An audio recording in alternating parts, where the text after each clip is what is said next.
एरवी मी अंधश्रद्धा निर्मूलन समितीवाला ND पाटील साहेबांच्या अध्यक्षतेखाली मसुदा समिती जी गठीत झाली त्या मसुदा समितीतला अंधश्रद्धा निर्मूलनाचा कायदा बनवणाऱ्यातला मी एक सदस्य आहे.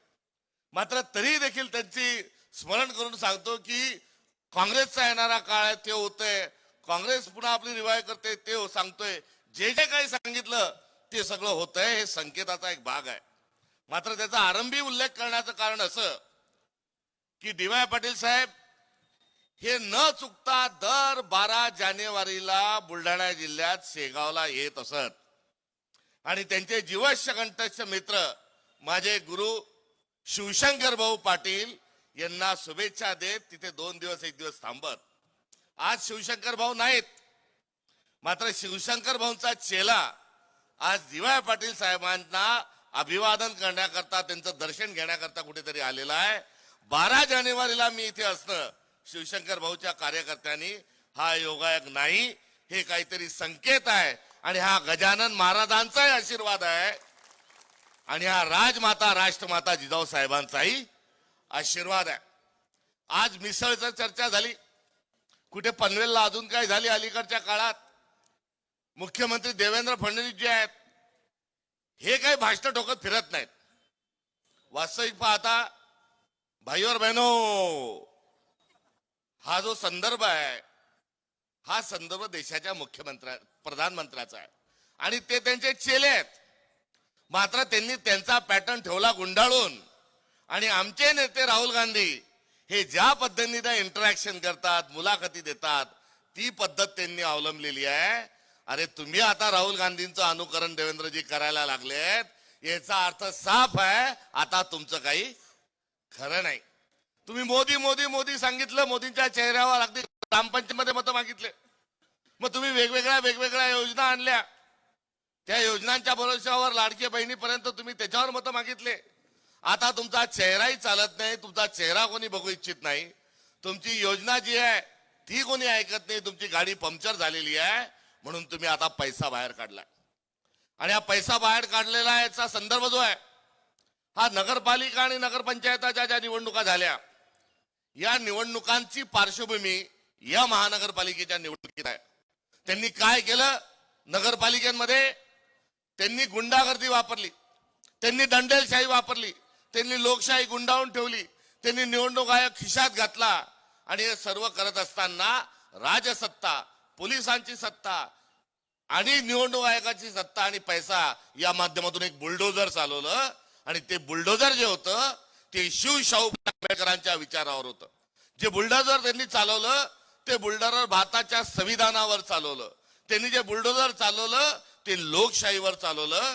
आणि ह्या सर्व खेळ खेळताना त्यांनी जो तमाशा मांडला त्या तमाशासाठी त्यांनी वग घेतला होता, पैसा फेक तमाशा देख, हा वग त्यांनी घेतला आणि भारतीय नागरिकांना नागवण्याचं काम, भारतीय नागरिकांना नाचवण्याचं काम, मतदारांची खरेदी विक्री करण्याचं काम करत असताना बेशरम होऊन हसत असताना ते हेही म्हणाले की नाच मेरी बुलबुल की पैसा मिलेगा.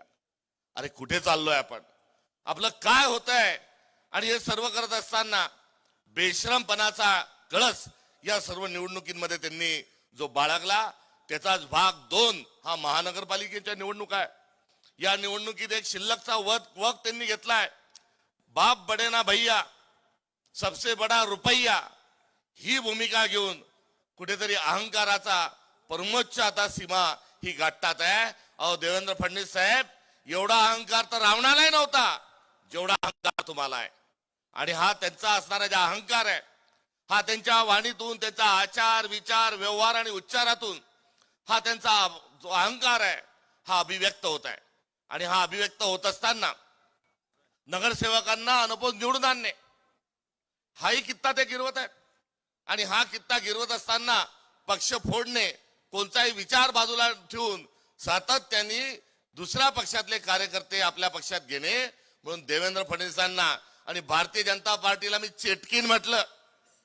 चेटकीन काय करते तर माणसं गिळण्याचं खाण्याचं काम करते. ही भारतीय जनता पार्टी चेटकीन आहे. ही चेटकीन जी आहे ही दुसऱ्या पक्षातले नेते कार्यकर्ते खाते. अहो फडणवीस साहेब, चेटकीन 12 घर झाल्यावर एक घर सोडते, तुम्ही एक घरी सोडायला तयार नाही. तुमचं काय घोडं मारलं आमच्या सतीश पाटील साहेबांनी. सतीश पाटील साहेब विरोधी पक्ष नेते होऊ नये यासाठी कारस्थान आपण करता. माझा मित्र राजू सातो त्याचा मृत्यू झाला आणि त्याच्या मृत्यूनंतर एक उमदं नेतृत्व चाललं गेलं. एक ओबीसी समाजाचं एक स्वप्न कुठेतरी भंगलं म्हणून आदरांजली देत असताना, हळहळ व्यक्त करत असताना श्रद्धांजली म्हणून त्याच्या पत्नीला आमदार करण्याचं काम काँग्रेसने केलं. आणि आमदार म्हणून विधान परिषदेमध्ये राहत असताना आम्ही सतीश पाटील साहेबांना विरोधी पक्ष नेता करतो म्हटल्यावर कुठेतरी आमच्या पक्षातही फूट घालत असताना तुम्ही राजीव सारख्या श्रद्धांच्या पत्नीला श्रद्धांजली म्हणून दिलेल्या आमदारकीचाही राजीनामा द्यायला लावता.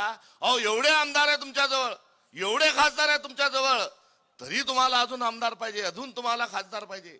ही भूक कशाची आहे? ही भूक अहंकाराची आहे. आणि बंटी पाटील साहेबांसारखं एक स्वाभिमानी जे नेतृत्व आहे, या नेतृत्वाला आपण कसं अडू शकतो यासाठी अनैतिकतेची आता खालचा निच्चांक त्यांनी गाठलाय असं म्हटल्यास अतिशयोक्ती होणार नाही.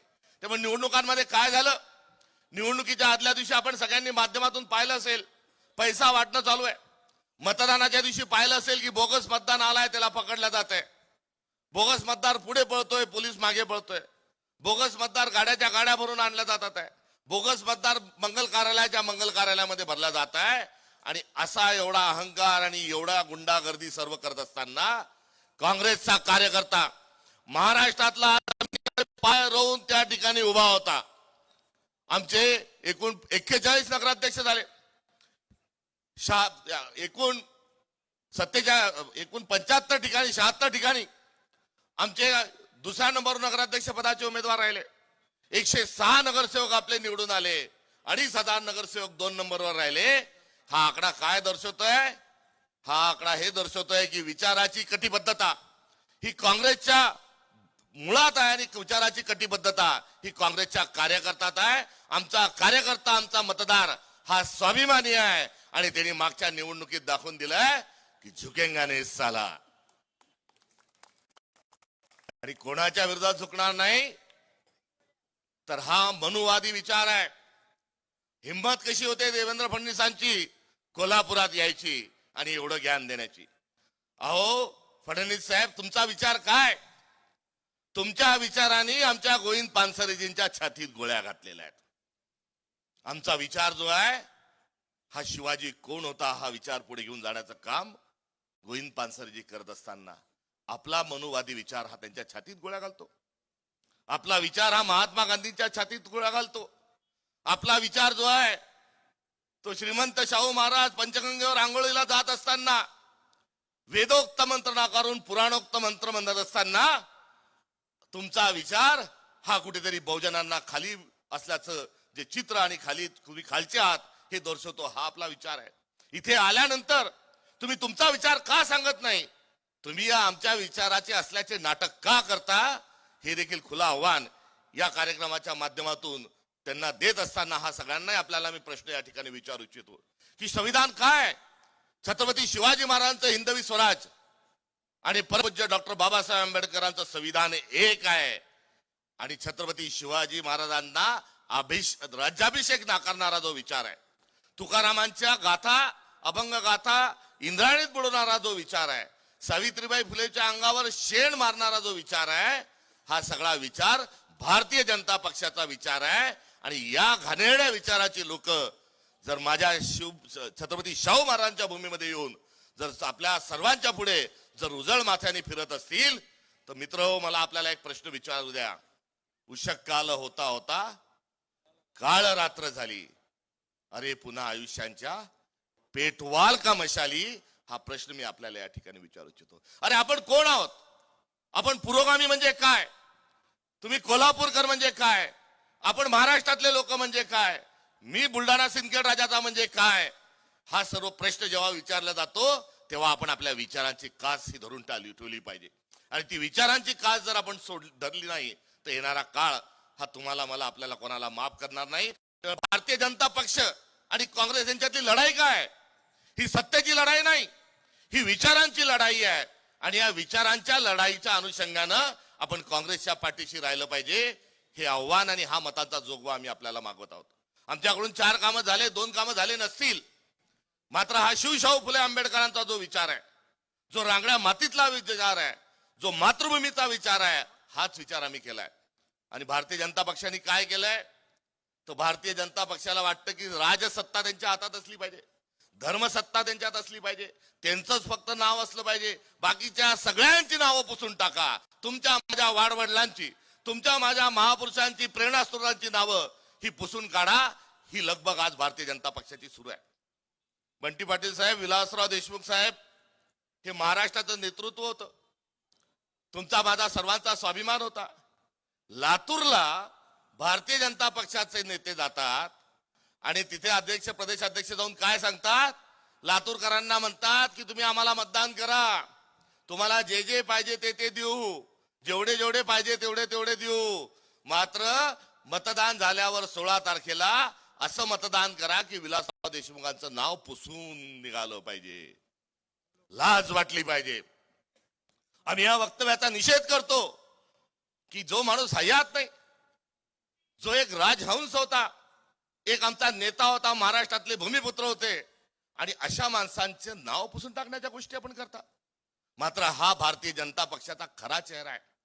त्यांना विलासराव देशमुख साहेबांचं नाव पुसायचं नाही आहे, त्यांना लोकनेते गोपीनाथराव मुंडे यांचंही नाव त्यांना पुसायचं आहे. म्हणून त्यांच्या नावाची कोणती योजना नाही, त्यांच्या मुलीला कोणतं मंत्रिमंडळात घेतलं नाही घेतलं त्याचाही पता नाही, त्यामुळे त्यांचंही नाव त्यांना पुसायचंय. भाजपसाठी खस्ता घालणाऱ्या प्रमोद महाजन यांचंही नाव त्यांना पुसायचंय, म्हणून त्यांच्या मुलीचं खासदारकीचं तिकीटही ते नाकारतात. अशोक यशवंत, मराठवाड्याचे जे दुसरे नेते आहेत, शंकरराव चव्हाण साहेब, यांचंही नाव त्यांना पुसायचं आहे. आणि शंकरराव चव्हाण साहेबांचं नाव कसं पुसायचं, तर त्यांचे जे चिरंजीव आहेत, जे मुख्यमंत्री होते आणि मुख्यमंत्री आणि अनेक मंत्री असणारे जे अशोकराव आहेत, त्यांनी त्यांच्या पक्षात त्यांना घेऊन टाकलं. बरं, घेतलं त्या घेतलं, कुठे बसवलं, खाली बसवलं, चरणाशी बसवलं असं म्हणायची इच्छा आहे माझी, पण मी टाळतो तो संदर्भ. आणि बसवत असताना वारंवार नांदेडला जातात आणि महाराज काय सांगतात नांदेडला जाऊन, की या नांदेडमध्ये गेल्या 75 वर्षात कोणी काही केलेलं नाही, या गावाचं नियोजन नाही, या गावाचा, या जिल्ह्याच्या, या शहराचा, या मराठवाड्याचा विकास झाला नाही. हे वारंवार जाऊन का सांगतात, कारण त्यांना शंकरराव चव्हाण साहेबांचे नाव पुसायचंय, त्यांना शिवराज पाटील चाकूरकर साहेबांचंही नाव पुसायचंय, त्यांना शिवाजीराव पाटील निलंगेकरांचंही नाव त्यांना पुसायचंय. अहो, एवढंच काय काँग्रेसच्या आणि भाजपचं घेऊन बसलात, हिंदू हृदय सम्राट बाळासाहेब ठाकरे यांचंही नाव या भाजपला पुसायचंय. आणि त्यांचं नाव पुसण्याकरता काय शक्कल लढवली, 50 खोके एकदम ओके हा नारा आणला आणि त्यांच्या पक्षात फूट पाडली. आज त्यांच्या चिरंजीवांना, उद्धवजींना एकटं पाडण्याचं जे कारस्थान आहे, हे एकटं पाडण्याचं कारस्थान म्हणजे बाळासाहेब ठाकरेंचे नाव त्यांना पुसून काढायचंय. लोकनेते शरद पवार साहेब, त्यांच्याशी मतांची भिन्नता, वेगवेगळे राजकीय विचार असू शकतील, मात्र या महाराष्ट्रातला एक मोठा नेते, एक मोठे नेते शरद पवार साहेबांचे नाव पुसायचंय. घरात त्यांच्या फूट पाडली, त्यांचा पक्ष फोडला आणि शरद पवारांचे नाव त्यांना पुसून काढायचंय. ही यादी महाराष्ट्रातलीच नाही, भारतीय जनता पक्षाचा अजेंडा काय ते मी आपल्याला पुढे सांगतोय. आता पुढे चालून त्यांना काय त्यांना स्वतःच्याच 2 लोकांची नावं ठेवायची, रंगा आणि बिल्ला. हम दो और हमारे दो. 2 माणसं देश विकतात आहे, 2 गुजराती देश विकतात आहे, 2 गुजराती माणसं देश खरेदी करतात आहे. कसं, तर अटल बिहारी वाजपेयी एक सभ्य सुसंस्कृत राजकारणी भारतीय जनता पक्षाचे होते. आम्हालाही त्यांच्याबद्दल आदर आहे, आम्ही काँग्रेसवाले जरी असलो तरी अटल बिहारी वाजपेयींचा सभ्य सुसंस्कृतपणा हा आम्हालाही भावतो, आमच्यासाठी ते आदरणीय आहे. 12 वर्ष मोदींना पंतप्रधान होऊन झाले. अटल बिहारी वाजपेयींच्या नावावर एखादी योजना सुरू केली का? नाही. पान भरून जाहिराती देतात. या ख्रिसमसला तर गणपतीला सांताक्लॉज बनवून जाहिराती दिल्या. आता ईदच्या दिवशी काय गणपतीला अजून काही बनवतात हे बघण्याचं आता कुतूहल आपल्याला लागलेलं आहे. मात्र इतर वेळेस पान भरून जाहिराती देतात. अटल बिहारी वाजपेयींची पुण्यतिथी असो, अटल बिहारी वाजपेयींची जयंती असो, भारत सरकार त्यांना अभिवादन देखील करत नाही. लालकृष्ण अडवाणी ज्यांचं बोट धरून मोदी आले, ज्यांची पायरी करून ते पंतप्रधान पदापर्यंत मुख्यमंत्री पदापर्यंत गेले, स्वतःचं पद टिकवलं, ते लालकृष्ण अडवाणी हे हयात आहेत का नाही याची देखील नोंद घ्यायला ते तयार नाही.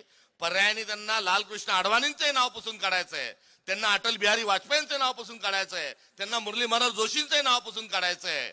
आणि नाव कोणाचं ठेवायचंय? फक्त दोन माणसांचं नाव ठेवायचंय, मोदी आणि अमित शहा. अमित शहा आपले जावई आहे म्हणून कुतूहल वाटू देऊ नका. फार खतरनाक माणूस आहे. कोणावरही विश्वास ठेवला तर चालेल, मात्र हे जे दोन आहेत देवेंद्र फडणवीस आणि अमित शहा यांच्यावर विश्वास हा कुठल्याच पद्धतीने ठेवू नका. कारण माणसाचा गळा केसानं कधी कापतील हे समजू देत नाही. आणि हे असतानाच त्यांना नाव कुठं पुसायचं माझं भारतीय जनता पक्षाच्याही आमच्या वैचारिक विरोधकांना सांगायचंय. तुमच्या विचारांचा या शाहू महाराजा भूमीतून आम्ही वारंवार धिक्कार करत आलोय. तुमचे आमचे मतभेद आहे, मतभिन्नता आहेत, टोकाचे मत वेगवेगळे आहेत. मात्र यांना राष्ट्रीय स्वयंसेवक संघाच्या गोळवळकर गुरुजी आणि डॉक्टर हेगडेवार या दोघांची नावं यांना पुसून काढायची आहेत. त्यांचे पुतळे काढून टाकायचे, रेशीम बागेतले त्यांचे फोटो काढून टाकायचे आणि तिथे दोनच फोटो लावायचे, अमित शहा आणि देवेंद्र फडणवीस. काय चाललंय आज आमचं सातारचं छत्रपती घराणं हे भारतीय जनता पक्षात घेण्याचा मागचा हेतू काय? त्यांना आपल्या शिवाजी महाराजांचे नाव पुसायचंय. मी शाहू महाराजांना त्रिवार वंदन करतो, मुजरा करतो.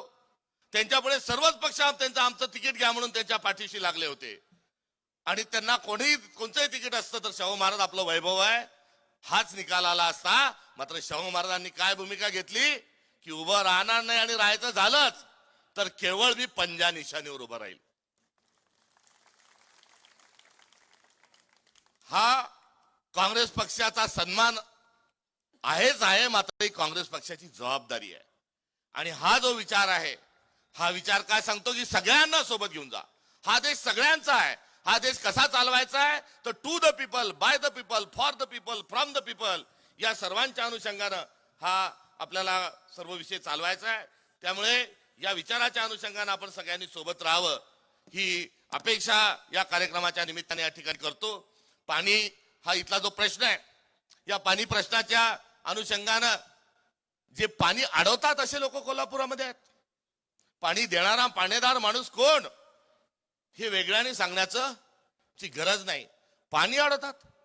इथले जे महसूल मंत्री होते, इथे आता जे पुण्याला बदली त्यांची झाली, ते 1 वर्ष पाणी पुरवठा योजनेचं काम होत देत नाही. अरे अडल्या नडल्या सडल्याला पाणी देणं, कोणी पाणी मागायला आलं, मीठ मागायला आलं, विरजण मागायला आलं तर त्याला दिलं पाहिजे, ही आपली संस्कृती आहे. अरे दुश्मनाला आपण पाणी देतो, मात्र पाणी अडवणारी जमात ही भारतीय जनता पक्षात आहे, ती कोल्हापुरात आहे. या कोल्हापुरात अशा प्रकारचे लोक असल्याची लाज कोल्हापूरकरांनो ही आपल्याला वाटली पाहिजे. मी आपला आप्त आहे आज ते सांगत नाही, मात्र एवढा अधिकार माझा जरूर आहे की मी तुमच्याशी एवढ्या या भाषेत बोललं पाहिजे. आणि पाणी अडवणाऱ्या लोकांना, आता तोड पाणी करणाऱ्या लोकांना वेळीच जर आपण ओळखलं नाही तर सतीश पाटील साहेब तुमचं मीठ आळणी आहे का नाही आहे मला माहित नाही, मात्र तुमच्यासारख्या पाणेदार माणसाला जर आज कोणी लोकांनी जर ओळखत नसतील तर हे या कोल्हापूरचं नाही महाराष्ट्राचं दुर्दैव कुठेतरी राहणार आहे. महिलांना सोन्यात आणि पाण्यातला त्यांचा जीव असतो. महाराष्ट्रातल्या सगळ्या महानगरपालिका आता पाण्यात कुठेतरी अडकलेल्या आहेत आणि तुम्ही पाण्यातून सोडवणूक केली आहे, त्यामुळे मी आपल्या प्रति कृतज्ञता व्यक्त करतो. आणि सरते शेवटी मी एक गोष्ट आपल्याला सांगतो, ती इथून कोणाला सांगू नका, बाहेरच्या जिल्ह्यातल्या. मी तुमच्यावर विश्वास ठेवून तुम्हालाच फक्त सांगतो, कोणाला कळू देऊ नका. माझे नाव काय आहे? माझे नाव बंटी आहे. मी वयाच्या 27व्या वर्षी जिल्हा परिषदेचा अध्यक्ष झालो म्हणून मला हर्षवर्धन लोक म्हणायला लागले, मात्र माझे नाव बंटी आहे. आता प्रदेश अध्यक्ष झालो, हर्षवर्धन सपकाळ कोणाला माहिती नव्हता. मग जे झालं त्याची गोष्ट सांगतो, मात्र खरंच सांगू नका बरं कोणाला. बंटी पाटलांची निवड ही प्रदेश अध्यक्ष पदासाठी फायनल झाली होती. नाव लिहिल्या गेलं होतं प्रदेश अध्यक्ष बंटी पाटील, मात्र पोस्टमननी काय केलं, ते पत्र कोल्हापूरच्या बंटी पाटलाला द्यायच्या ऐवजी ते बुलढाण्याच्या बंटी पाटलाला दिलं. त्यामुळे झालेला जो गोंधळ आहे तो मी आपल्या निदर्शनास आणून देऊ इच्छितो. आणि माझं जे धोरण आहे, काँग्रेसचं जे धोरण आहे, ते हर्षवर्धन सपकाळ कसं तर बंटी पाटील मनसीला तसं, हे काँग्रेस पक्षाचं धोरण आहे. आणि बंटी पाटील हे कोल्हापूरचेच नेते नाहीत, हे महाराष्ट्राचे नेते आहेत. या महाराष्ट्राचे भावी सगळे सूत्र जे आहेत ही सतेज पाटलांच्या हातात राहणार आहे. आज सतेज पाटलांसारखा एक खंबीर नेता माझ्यासारख्या कार्यकर्ता आणि प्रदेशाध्यक्षाच्या पाठीशी उभं राहण्याची जी भूमिका घेतो, असा जिंदा दिल माणूस आज तुमच्या माझ्यासोबत काय, आज त्यांना म्हणाल ते पक्ष त्यांना सोबत घ्यायला तयार आहेत. आज पाहिजे ते पद देण्याकरता त्यांना तयार आहेत. जो बंदूक दाखवून धाक दाखवतात ती बंदूकही दाखवली, काय असेल नसेल ते सर्व दाखवलं, तरी हा माणूस तसूवरी आपल्या पायापासून आपल्या जागेपासून बाजूला हलला नाही. का हलला नाही? त्यांनाही अनेक अडचणी आहेत, त्यांनाही खूप त्रास आहे, त्यांना छळलं जात आहे. मात्र बंटी पाटील या ठिकाणी सतेज आहेत म्हणून थांबलेले आहेत. आणि त्यांचं जे तेज आहे हे त्यांच्या विचारात आहे. आणि त्यांनी म्हटलं की या कोल्हापूरच्या मातीशी मी बैमानी करणार नाही. शाहू महाराजांनी सांगितलं मी पंजासावरच उभा राहील. आज सतेज पाटील तसंच म्हणतात आहे, काय व्हायचं ते होऊ द्या, मात्र मी काँग्रेसच्या विचारासोबत राहील. आज काँग्रेसच्या विचारासोबत राहण्याकरता, आज कोल्हापूरच्या विचारासोबत राहण्याकरता, आज शाहू महाराजांच्या विचारासोबत राहण्याकरता आज सतेज पाटील साहेब विष पित आहेत, विष. आणि आज शंकरानंतर विष पिणारा जर माणूस कोणी असेल, निळकंठ कोणी असेल, तो मला सतीश पाटलांना नाही म्हणू द्या.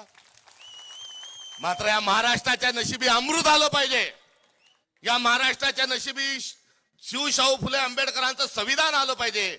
यासाठी धगधगणारा हा जो विचार आहे, या विचाराला मी या ठिकाणी सॅल्यूट करतो. आणि त्यांच्या माध्यमातून महाराष्ट्राला पुढे घेऊन जाण्याचा एक मोठा योग आलाय, एवढं सांगतो. आणि सरते शेवटी मी आपल्या सर्वांना सांगतो की हा काळ आहे, या काळाला थोडं सहन करा.